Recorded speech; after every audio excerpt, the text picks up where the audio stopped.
I can remember when I was a young guy sitting in a movie theatre where a movie trailer played for an upcoming live-action Transformers movie.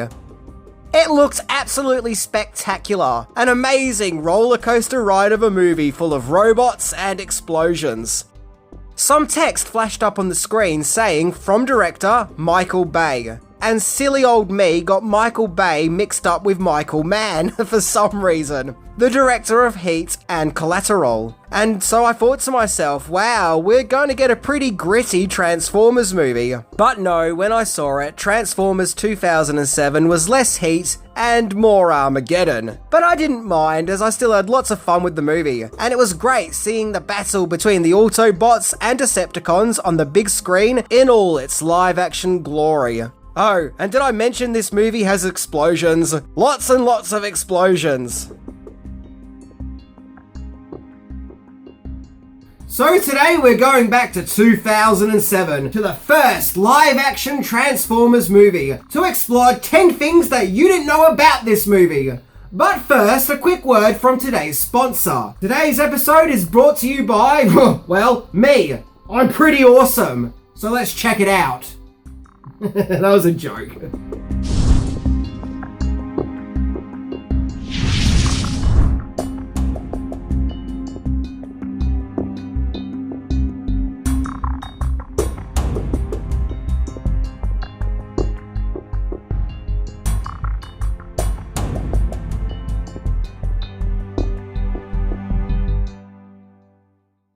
Number 10. Originally, a different 1980s cartoon was going to be made into a movie.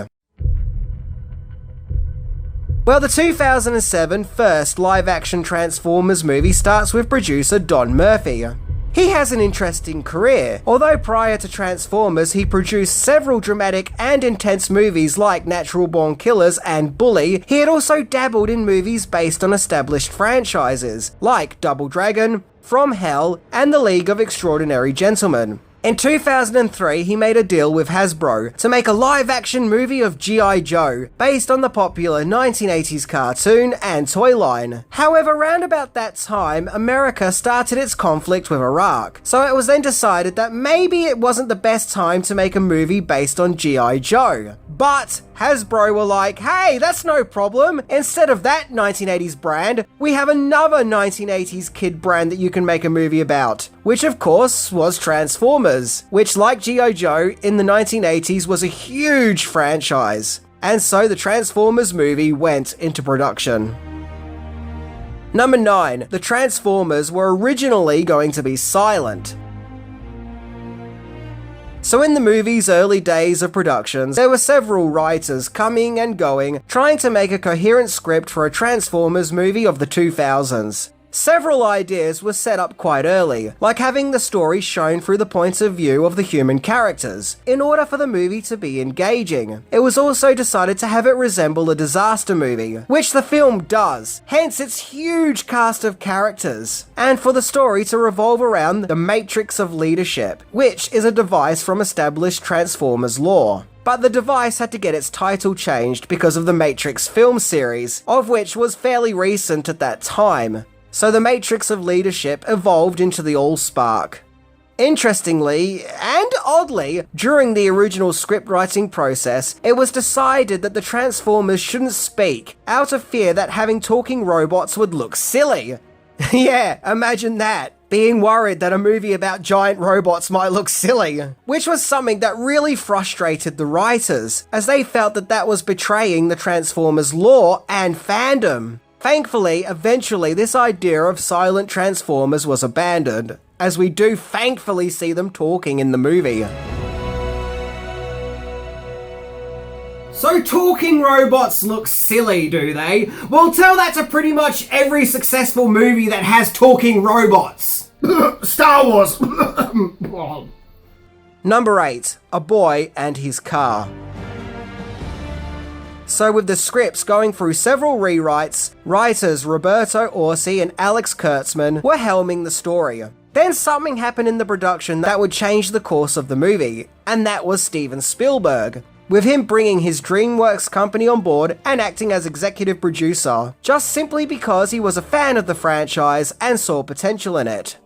So with all the ideas of what to do with the Transformers movie, and all the white noise that no doubt echoed it, Spielberg came up with a simple and pure idea for the main focus of the movie to be about a boy and his car. The writers loved this idea, as they felt it took on themes like the responsibilities that take place when stepping into adulthood, which led to the creation of Sam, who gets his hands on a rundown Bumblebee Transformers car, with the movie mainly being seen through his eyes as well as the Michaela character. I mean, yeah, there are about 5,000 other characters, but the main focus is still these two teenagers / young adults. The boy and his car plot actually does feel very Spielbergian. We've gone from a boy and his alien to a boy and his alien car. Number 7. Michael Bay really didn't want to direct. A stupid toy movie. That is what director Michael Bay initially thought of Transformers when Steven Spielberg asked him if he would direct the movie. But Bay changed his mind, just purely on the grounds that he really wanted to work with Spielberg. It'll make sense that Spielberg would want Bay to direct, as he had a knack for directing big-scale action movies full of explosions, what with the likes of The Rock, The Island, Bad Boys, and of course his golden opus, Armageddon, the most Bayiest of all Michael Bay movies. Now, according to Wikipedia, it seems that there was something of a military conflict of interest between Bay and writers Roberto Orci and Alex Kurtzman, as Bay brought in the military concept into the story. That's why a huge chunk of the movie revolves around the military. Bay felt that the military emphasis should be added, as he thought the movie felt, quote, too kiddie. But once again, according to Wikipedia, Orci and Kurtzman were worried that Transformers was starting to look like a military recruitment video. So, I guess in an attempt to make the military look less glorious, they wrote in the subplot that the military believed that Iran was behind the Decepticon attacks. Yeah, Wikipedia doesn't really go into too much detail, but it felt like on one hand you had Bay who had one vision, and then the writers who had another. Number 6. One Transformer was cut from the movie.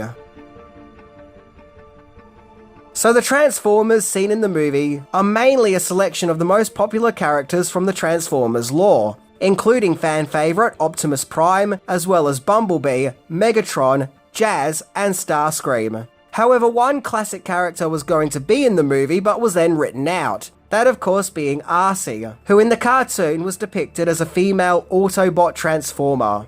Now she apparently was cut for 2 reasons. One, because Bay didn't like her motorbike design, finding it to be too small. I mean, once again, this is all about size. And 2, because the writers didn't know how to explain how a Transformer robot has a gender. Now personally, I would have thought the answer to that dilemma was simple. Just don't explain it. But nevertheless, Arcee was removed from the Transformers movie. In addition to that, the working title of the Transformers movie was Prime Directives, which is a common phrase used in the Transformers and apparently was the name of an old Transformers comic book, but I don't care. I hear the word Prime Directives and I think RoboCop. Number 5. An original Transformers voice actor didn't make the cut. So as mentioned, there is a huge lineup of characters that show up in Transformers, going back to the classic disaster movie trope of many well-known faces turning up, creating a star-studded extravaganza, what with the likes of the Poseidon Adventure, the Towering Inferno, and Independence Day. And yeah, there are a lot in Transformers 2007, but I think the main cast members that everyone remembers are Shia LaBeouf as Sam and Megan Fox as Michaela. I remember Megan Fox in particular becoming a huge star after Transformers, and that all the young lads were drooling over her. Not only did Transformers have an impressive live-action cast, but also an important voice cast too.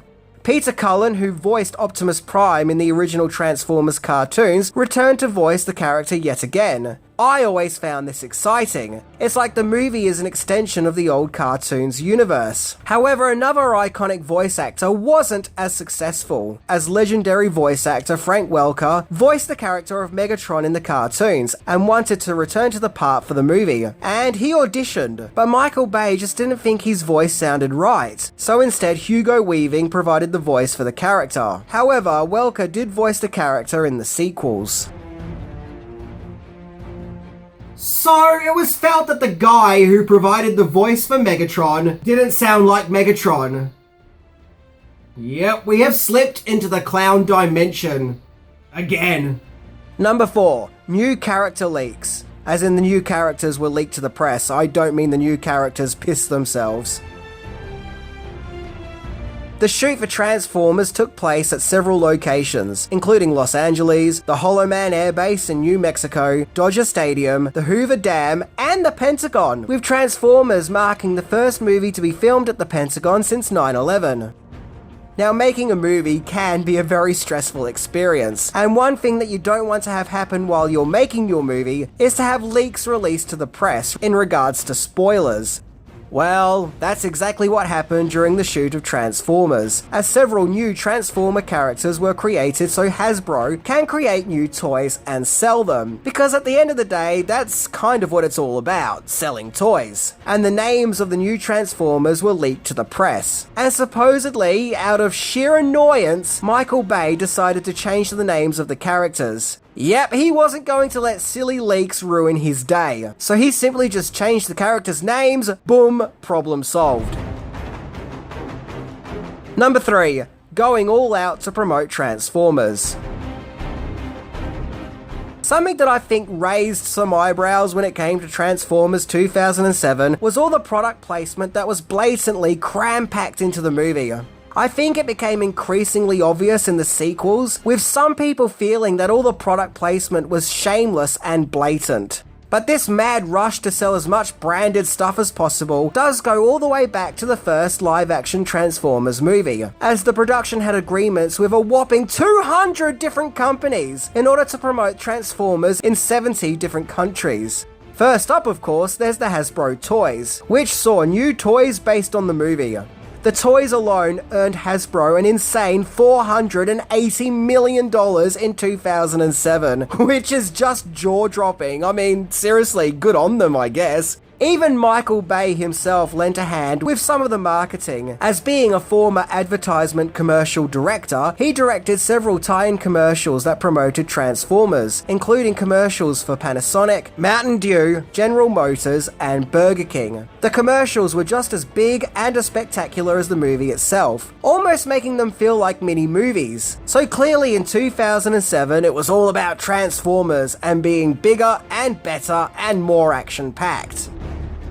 Just so you know, in my part of the world, Burger King isn't called Burger King. Here, we actually call it Hungry Jack's. It is literally the same franchise, Whoppers and all, only we call it Hungry Jack's. Number 2, the Linkin Park connection.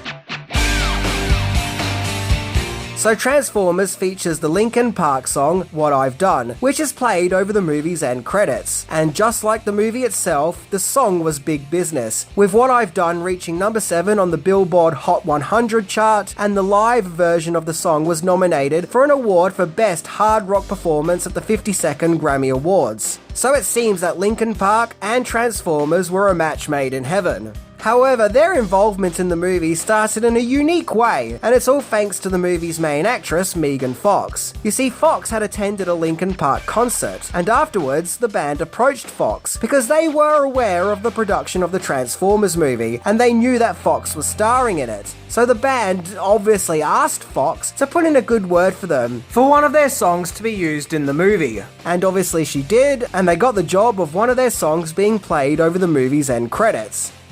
On a completely different note, after the release of the Transformers sequel, Revenge of the Fallen, Transformers co-writer Roberto Orci was asked if he could go back and change the name of the first live-action Transformers movie, and give it a subtitle, just like the sequel had. As Wikipedia puts it, to do what happened to the original Star Wars movie, which went from Star Wars to A New Hope.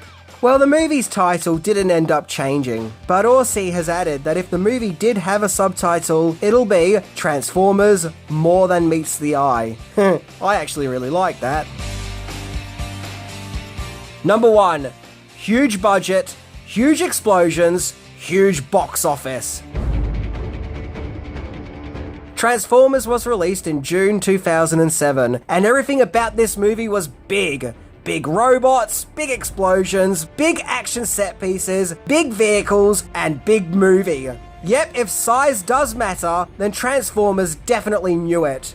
Transformers made nearly $710 million on a budget that sat somewhere between $150 to $200 million, making it not only extremely financially successful, but also the 5th highest grossing movie of 2007. Transformers would even win several awards, and would be nominated for 3 Academy Awards. Suddenly, these robots in disguise were big business, and people couldn't get enough of them. Not only did seasoned Transformers fans rejoice in this new spectacle of a movie, but it also brought in a new generation of fans. Although some old school fans were more critical over the Transformers cinematic redesigns. The movie got pretty good reviews from critics. It was felt that the movie was lots of fun, and that it was basically just a dumb B movie, but one of the highest quality. Basically, shit blows up and you have a good time and that's it.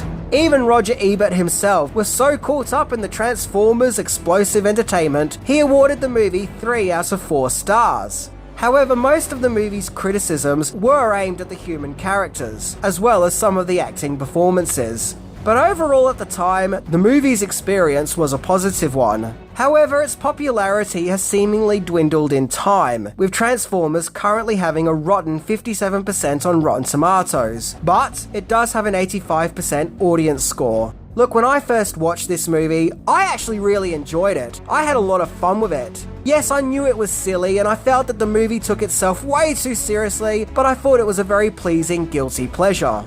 Then I kind of went for a stage of being a snob, where I thought that I was too good and that Transformers was below me. Yes, I hate to admit this, but I also do think that honesty is the best policy. And I was young, and I think I went for a stage where I was trying to be all intellectual, and was like, Transformers? Puh! I am way too posh for that nonsense, yes. Thankfully, I got out of that completely unlikable phase, and I can confidently say that the first Transformers is immensely a lot of fun. Just switch your brain off at the door and let the good times roll, and the explosions. It's also a nice movie to go back to now, especially considering that so many movies these days, particularly franchise movies, do seem to be angry and bitter, and have a chip on their shoulder, and have to sort of give the audience lectures. Nope, Transformers 2007's main goal and prime directives was just having a good time. I also like the simplicity of the main focus being the teenage angst of Sam, and how he buys a car and has a crush on the popular girl, and that this coming-of-age drama gets woven into a bigger, larger scale story of the end of the world and a battle between intergalactic robots. So if you're bored and want to be entertained and don't really feel like ingesting some thought-provoking high art, but rather just some fun, enjoyable excitement, then I highly recommend the first live-action Transformers movie. In my opinion, that first Michael Bay Transformers movie is the best thus far of live-action Transformers movies. I think that as the sequels went on, they probably increasingly went a bit ridiculous, but I'll still be willing to explore those entries. But in the meantime, that first movie just had the right level of over-the-top ridiculousness down to a T perfectly without going too ridiculous, I guess. Anyway, I'm Minty, and here is my impersonation of the transforming sound effect. See ya!